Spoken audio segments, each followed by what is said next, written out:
Απόψε έχουμε τη τιμή να έχουμε από τα πιο ολοκληρωμένα ελληνικά συγκροτήματα hard metal στο Big Skills.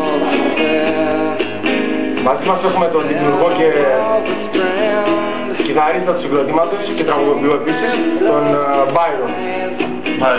Τον Byron, συγγνώμη. Και σε λίγο θα έχουμε μια σύνδεση με τις κλειστές φυλακές Κορυδαλού, με τον Megahead, ο οποίος κατά τη διάρκεια της συνοβράδυνης συναυλίας θα μας τα πει και αυτό τα αναλυτικά.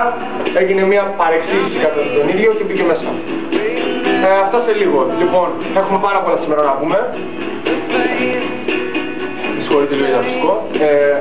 Βάρους, πώς ξεκίνησε η ιδέα για αυτό το συγκρότημα?